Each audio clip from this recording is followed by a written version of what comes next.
자, 안녕하십니까. 하이퍼립입니다. 자, 재외국민 3년 특례 서류 플러스 면접고사 대학에 대해서 설명을 드리도록 하겠습니다. 자, 우리가 재외국민 3년 특례 전형은 아시는 것처럼 서류 평가 방식으로 선발하는 대학이 있고, 그 다음에 지필고사, 필답고사를 보는 학교가 있고요. 그 다음에 면접을 보는 학교들이 있죠.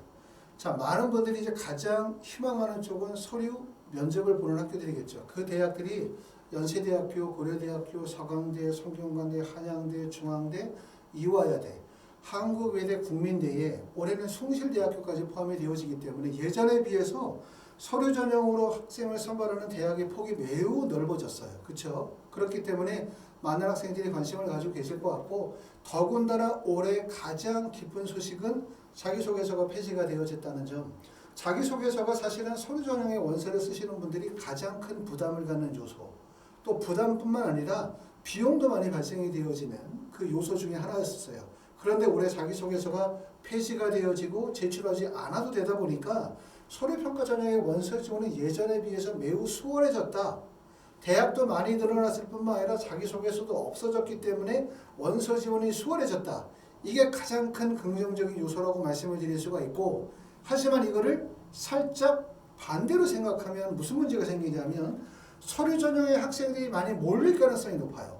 많이 몰리면 당연히 합격의 스펙이 높아질 수밖에 없기 때문에 서류 전형의 대학들이 올해 꼭 긍정적인 것만은 아니다. 그렇기 때문에 서류 평가 전형의 원서를 쓸 때 우리가 전략을 잘 세워서 원서 지원을 하셔야 될 것 같습니다.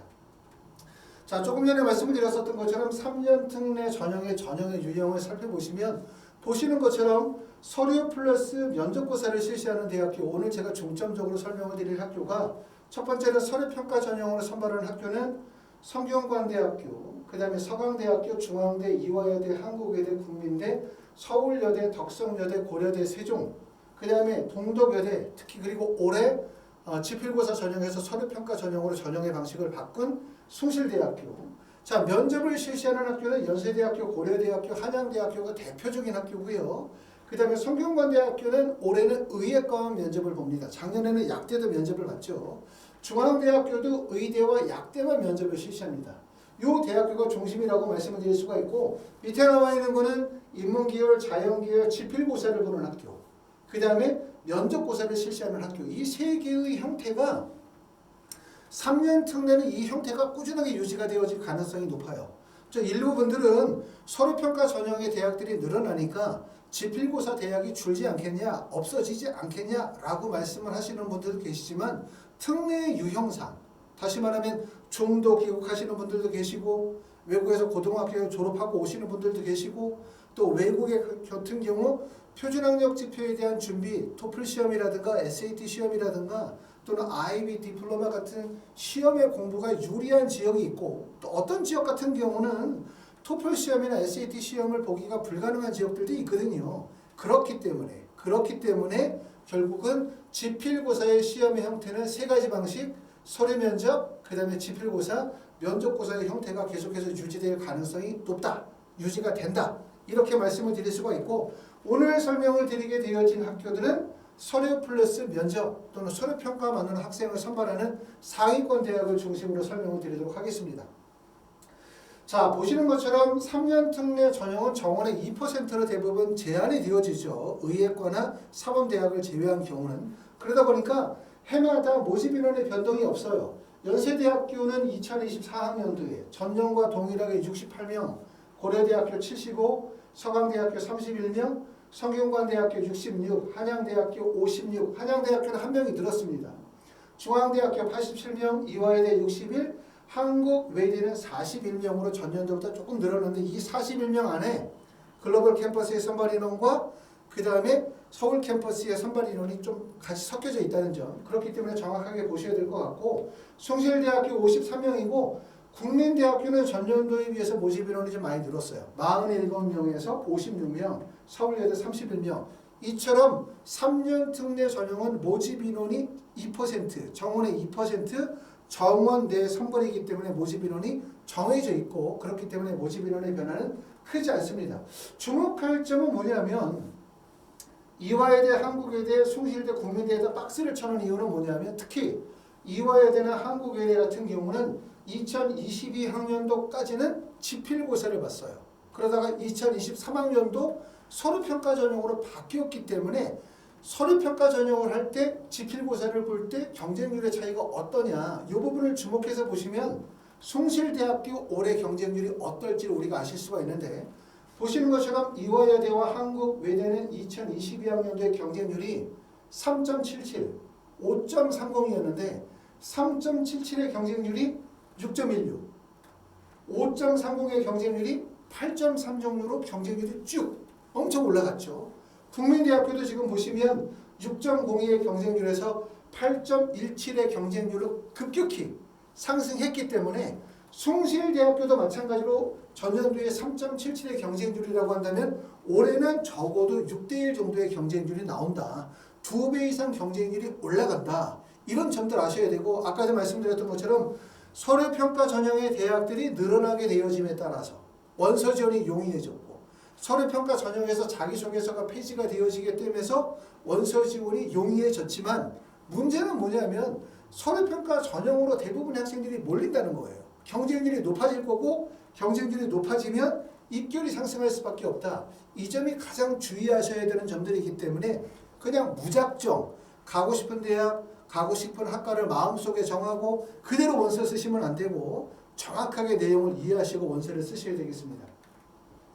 자, 등록률을 한번 보도록 하겠습니다. 등록률이라는 것은 뭐냐면 대학에서 정원의 2%로 선발하겠다는 인원이 75명으로 정해져 있는데 과연 이 모집 인원 정해놓은 75명 정해져 있는데 실제 몇 명이 등록했냐 100% 등록했냐 50% 등록했냐 이거를 보고자 함인데 보시는 것처럼 연세대, 고려대, 서강대, 성균관대, 한양대, 중앙대, 이화여대처럼 서류평가 전형으로 실시하는 대학교들의 2022학년도의 등록률을 보면 연세대학교 등록률이 100%예요.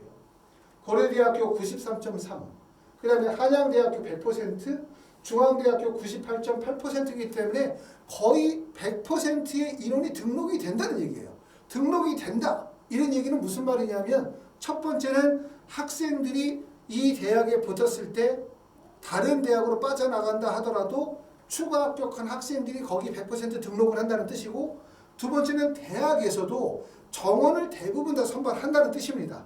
그렇기 때문에 원서 지원이 좀 더 투명하게 이루어진다고 볼 수 있고 보시는 것처럼 한국외대가 74.6%, 숭실대학교가 47.2%, 숭실대학교에 지금 보면은 2022학년도의 등록률이 47.2%예요. 결국 숭실대학교가 2024학년도에 서류평가 전형으로 전형의 방법을 바꾸게 되어진 이유가 바로 저조한 등록률.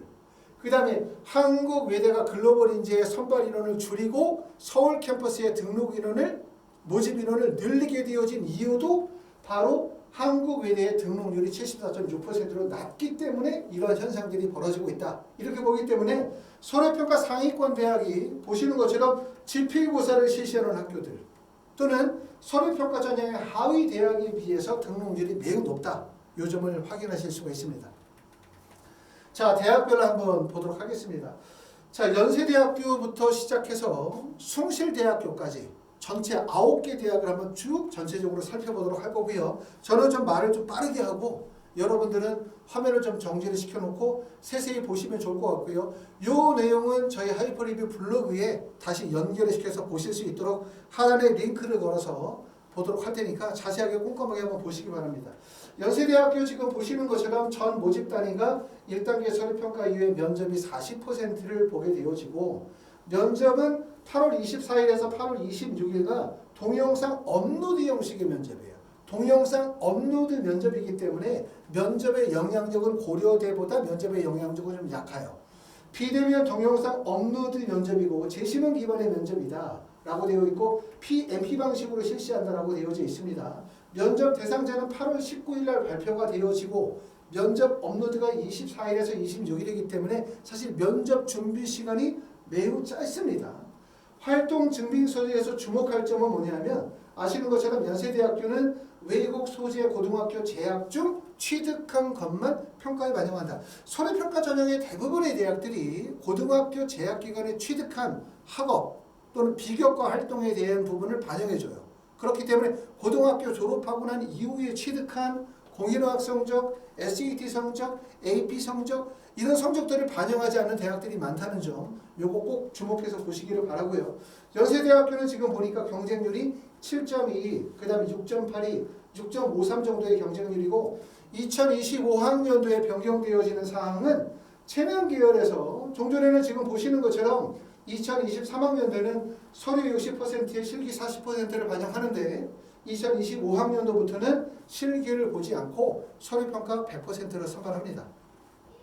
자, 연세대학교는 동영상 업로드 형태의 면접인데 지금 면접을 어떻게 보느냐 봤더니 자, 면접 동영상 온라인 업로드에 대해서 지금 설명이 나와져 있는데요. 동영상의 파일은 보통 30초에서 1분 이내 정도 동영상을 구시하도록 할 거고 동영상 파일은 12MB 정도가 될 것 같고요. 그 다음에 동영상 촬영할 때 우리가 주목할 점은 문제를 읽지 않고 문제에 대한 답변만 촬영한다.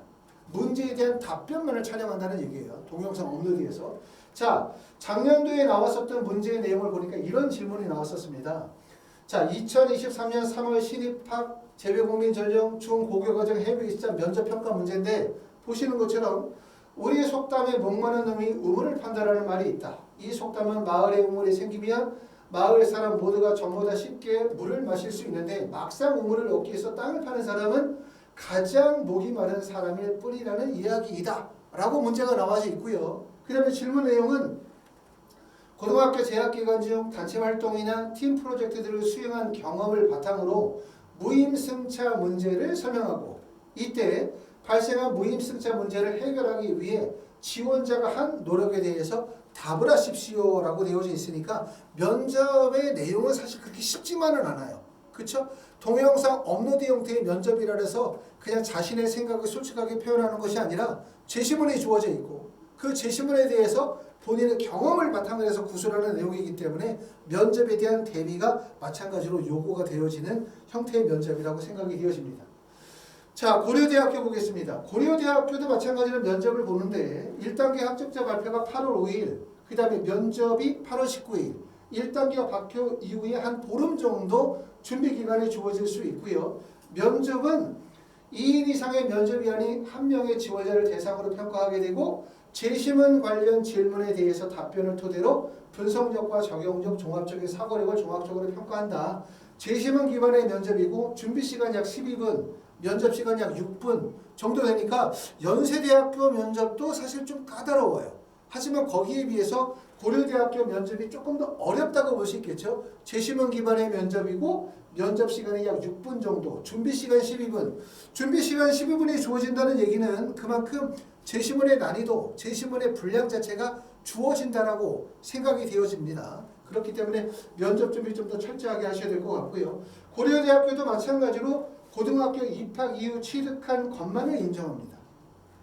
교원 내외 교배 수상이나 교회 활동 등 해당하지 않는 활동 증빙 서류는 제출하여도 평가에 반영하지 않고요. 고려대학교 지금 보시면 경쟁률이 약 6.60, 6.85 정도의 경쟁률을 보여주고 있습니다. 자, 고려대학교 지금 어떤 문제가 출제가 되어지느냐. 고려대학교는 선행학습 영향평가에서 3년 특례 전형의 기출문제를 발표하고 있지 않기 때문에 지금 보시는 것처럼 2023학년도 고려대학교 정시 일반 전형, 기회균등 전형에서 출제가 되어졌었던 문제를 지금 보여드리고 있어요. 아마 이 정도의 출제 문제와 난이도 정도로 생각하시면 될 것 같습니다. 지문 내용을 좀 더 읽어보시면 간호학과에서 출제가 되어진 문제이기 때문에 2020년부터 시작된 코로나19 감염병의 세계적 유행은 사회의 경제 및 보건의료체계에 많은 영향을 주었다. 이런 질문이 주어지고 이 질문에 대해서 이 사례의 쟁점은 무엇이라고 생각하는가? 해결할 수 있는 방안을 제시하고 있죠. 이렇게 이제 제시문 기반의 면접을 실시하고 있습니다. 자, 성균관대학교는 아시는 것처럼 전년도에는 약대도 면접을 봤는데 올해는 의예과만 면접을 실시하고 있어요. 인문사회 약학계열이 다 서류평가 100%를 선발하고 있고 의예과만 2단계에서 면접 30%를 반영하고 있고요. 작년 같은 경우는 의예과의 면접이 8월 26일 이 면접이었습니다. 활동 증빙 자료에서는 공인화학 성적이라든가 교내 활동 관련된 내용들이 들어가는데 활동 증빙 자료는 고교 재학 기간 동안에 취득한 것만을 대부분 인정한다. 나와 있고요. 그 다음에 자연계열에서 27명, 인문계열에서 34명을 선발하고 있습니다. 자, 아시는 것처럼 이제 연세대나 고려대나 성균관대학교 이런 학교들은 재외국민 3년 특례 전형으로 합격을 하려고 한다면 사실 GPA 성적만으로는 좀 어렵죠. 왜냐하면 GPA 성적은 해당 고등학교 내에서의 성적의 우수성, 학업의 충실성을 보여줄 뿐 다른 학생과 직접적인 비교 평가가 불가능한 거예요. 그렇기 때문에 전 세계적으로 표준화되어진 학력 지표의 중요성이 큽니다. IB 성적이라든가 SAT 성적이라든가 토플 성적이라든가 HSK 성적이라든가 AP 성적이라든가 이런 성적이 어떻게 보면 필수적으로 필요하다고 말씀을 드릴 수가 있어요. 그렇기 때문에 그런 대비가 꼭 되셔야 되고 자기소개서가 폐지가 되어진다는 게 꼭 유리하지만은 않죠. 자소서라는 것은 본인이 가지고 있는 학업에 기울인 노력, 고등학교 3년 기간의 활동 경험 등을 보여줄 수 있는 중요한 역할이었는데 자기소개서가 가지고 있는 여러 가지 문제점들 때문에 자소서가 폐지가 됐어요. 그럼 자소서가 폐지가 되어지면 자소서가 폐지가 되어짐에 따라서 역할이 주목받게 되는 게 첫 번째는 면접입니다. 자소서가 폐지가 되어지면 그만큼 면접은 조금 더 까다로워질 수밖에 없어요. 그렇기 때문에 자기소개서를 써서 제출했던 내용들을 사실 면접에 질문이 나왔을 때 답변할 수 있어야 되기 때문에 어떻게 보면 면접에 대한 준비가 더 철저하게 요구되어진다고 말씀을 드릴 수가 있고 두 번째는 각 대학들이 작성하게 되어지는 활동증빙자료, 기타 활동증빙 목록표 이거 작성 되게 중요하죠. 대학들마다 이제 증빙서류의 작성이 글자수 제한이 없는 학교들도 있고 글자수가 50자, 30자로 제한이 있는 경우들이 있기 때문에 어떻게 본인의 역량을 보여줄 것이냐, 증빙서류 목록을 어떻게 구성할 것이냐, 짧은 글을 어떻게 작성할 것이냐 이런 부분들 중요하기 때문에 자기소개서가 폐지가 되어짐에 따라 면접의 중요성, 기타 활동 증빙 목록표의 중요성이 더욱더 커졌다. 이렇게 생각이 됩니다. 자, 네 번째는 서강대학교. 서강대학교는 선발 인원이 좀 적은 학교죠. 그렇죠? 전체적인 대학 인원이 적기 때문에 선발 인원이 31명으로 제한되어져 있고 서류평가 100%이고요. 그 다음에 학교생활 보충 자료에서 우리가 주목할 점은 뭐냐면 두 번째, 학생부에 명시되어져 있는 경우에는 별도의 증빙 자료를 제출하지 않아도 된다. 특히 이제 외국에 계시는 한국국제학교에 다니신 분들 학교생활기록부 국내 고등학교 학생들과 동일한 학교생활기록부가 가지고 있잖아요. 이런 분들이 만약에 기타 활동 증빙 목록에 동아리 활동을 기재한다, 수상 경력을 기재한다, 봉사활동을 기재한다 이런 경우에 무슨 말이냐면 그런 경우에 학생부에 명시가 되어져 있다면 별도의 증빙자료를 제출하지 않아도 된다.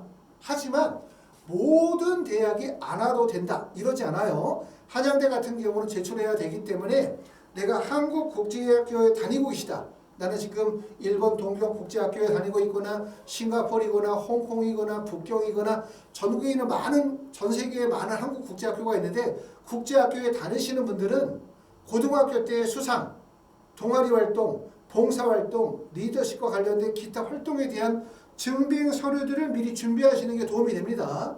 준비하시고 서강대처럼 제출하지 않아도 된다라고 하면 안 할 수도 있고 할 수도 있고 또 한양대처럼 제출해야 된다라고 하면 필수 제출하셔야 되기 때문에 학교생활기록부에 있는 내용들 중에서 기타 활동 목록표에 작성할 수 있는 내용들은 미리 증빙서류로 받아놓는 게 도움이 되실 것 같습니다.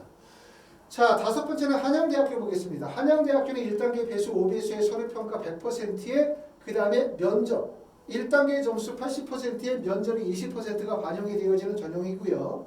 그리고요. 두 번째 보시는 것처럼 1단계에서는 학업 역량에 대한 평가를 이루게 되고 2단계에서는 서류평가, 서류 심층평가를 이루어지니까 다시 말씀을 드리면 서류평가입니다. 면접평가가 아니라 한양대학교는 보시는 것처럼 서류 1단계 서류평가 이후에 2단계 서류평가를 진행하는데 1단계 서류평가에서는 학업 역량평가로 5배수 그리고 5배수를 통과한 학생들을 대상으로 심층 서류평가를 진행하도록 하고 심층 서류평가에서는 기타 활동 증빙 서류 및 그 다음에 계열 적합성을 평가하도록 그렇게 하고 있습니다. 자, 한양대학교는 지금 보시는 것처럼 자연계에서 29명, 그 다음에 인문계열에서 24명, 국제학부에서 3명을 선발하고 있고 고등학교 재학기간 중에 이루어진 학업 및 비교과 활동에 대해서만 기타 활동 증빙 목록표 서류평가에 반영이 되어진다는 점 참고하시기 바랍니다. 자, 여섯 번째는 중앙대학교입니다. 중앙대학교는 보시는 것처럼 서류평가 100%를 선발하는데 면접을 보는 경우가 의대와 약대는 면접을 보죠. 그리고 면접도 여기는 지성 면접이에요. 저게 생명과학과 관련이 되어진 지성 면접이기 때문에 면접의 난이도가 비교적 높습니다. 면접이 어렵다 보니까 약대나 의대는 다른 대학에 비해서 조금 더 경쟁률이 낮아요. 보시는 것처럼 1단계 합격자 발표가 8월 5일, 그 다음에 면접 일자가 8월 20일이기 때문에 준비 기간이 약 15일 정도 있고, 이렇게 의대나 약대의 원서를 쓰시는 분들은 사실 면접 준비 기간이 많이 소요되기 때문에 7월 3일 날 원서 접수 시작하고 난 다음에 그 주에 학원에서는 의학계열 면접 수업이 진행이 되도록 하고 있습니다. 자, 중앙대학교는 교사 추천서는 제출이 불가능하며 제출 시 평가에 반영하지 않는다. 교사 추천서를 요구하는 학교는 사실 서울대학밖에 없어요. 서울대학교도 2024학년도까지는 12년 특례 전형과 외국인 전형에서 자기소개서 교사 추천서를 요구하지만 2025학년도로 가면서는 자기소개서가 폐지가 됩니다.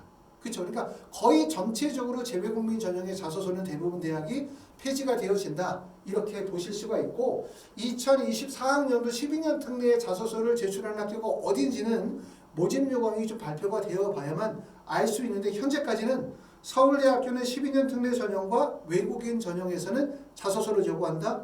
2025학년도부터는 서울대도 자소서를 폐지했다. 이렇게 아시면 되고요.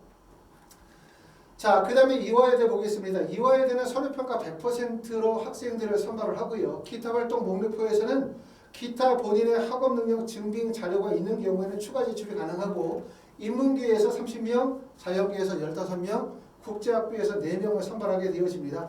보시는 것처럼 그 전년도의 경쟁률이 3.77, 3.73 정도의 경쟁률이었는데 2023년도로 가면서 서류평가 전형으로 바꾸면서 경쟁률이 급격하게 상승했죠. 그렇기 때문에 제가 누누이 말씀을 드리지만 특히 2023학년도에 서류평가 전형에 원서 쓸 때 그냥 막 쓰면 안 된다. 가고 싶은 대학, 가고 싶은 학과에 원서 쓰면 안 되고 신중하게 입시를 전략적으로 접근해야 된다. 더군다나 자기소개서가 폐지가 되어짐에 따라서 올해는 서류평가 전형이 훨씬 더 경쟁률이 높아지고 입결이 상승할 가능성이 있다. 반대로 지필고사는 그만큼 쉬워진다. 이런 점들이기 때문에 지금이라도 서류평가 전형의 원서를 쓸 수 있는 적합한 학업적 역량을 충분히 갖추지 못했다고 생각하시는 분들, 이 충분한 역량이라는 것은 결국 표준학력 지표가 있어야 돼요. SAT 성적이나 AP나 토플이나 HSK나 뭐 IB 성적 이런 표준학력 지표를 갖추지 못하신 분들이라고 한다면 그렇다고 한다면 지필고사 전형을 병행해서 준비하시는 게 도움이 되실 것 같아요. 또는 서류평가와 지필고사를 병행할 수 있는 것도 하나의 전략이 되실 수 있고요. 자, 여덟 번째는 한국외대로 가겠습니다. 한국외대도 마찬가지로 서류평가 100%를 선발하고 전년도에 3.77의 경쟁률에서 6.16의 경쟁률로 급격히 상승, 전형의 방식이 바꾼 거예요. 특히 이제 한국외대 주목할 점은 올해 서울 캠퍼스를 33명에서 41명으로 늘렸고 그 다음에 글로벌 캠퍼스의 인원은 34명에서 26명으로 줄였죠. 이게 바로 한국외대가 2022학년도에 등록률이 높지 않아요. 학생들이 등록을 안 한다는 거죠. 붙어도 등록 안 한다는 얘기예요.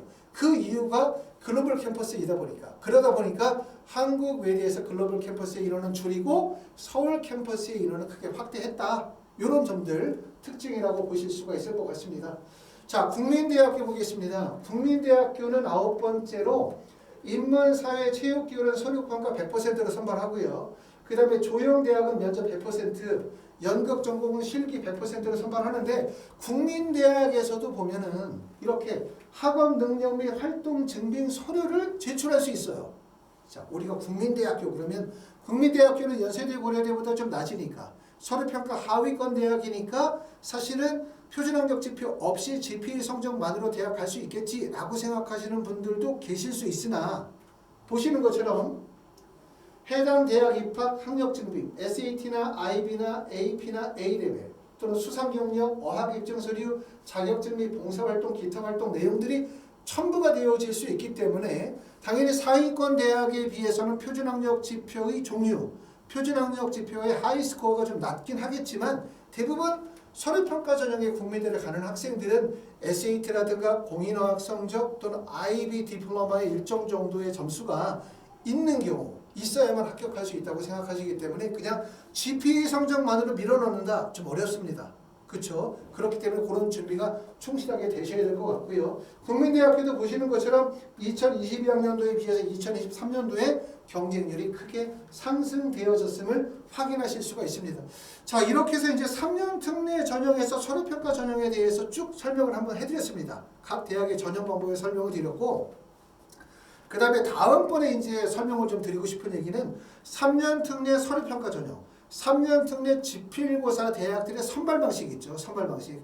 재외국민 전형은 모집 인원이 많지 않다 보니까 어떤 대학은 인문계, 자연계로 모집 단위 반로 나눠서 총점순으로 선발하는 대학도 있고, 어떤 대학은 학과별 선발하는 대학도 있고, 어떤 대학은 모집 단위 선발과 학과별 선발이 합쳐져 있는 학교가 있고, 이걸 잘 이해를 해야만, 그래야만 학과 선택을 잘할 수가 있고, 학과 선택을 잘해야만 합격을 할 수가 있거든요. 그래서 다음번에는 그 내용을 잘 준비해가지고 대학들만의 선발 방식에 따라서 어떻게 하면 지원 전략을 유리하게 가서 합격할 수 있을지 이 부분에 대해서 설명을 좀 드리도록 하겠습니다.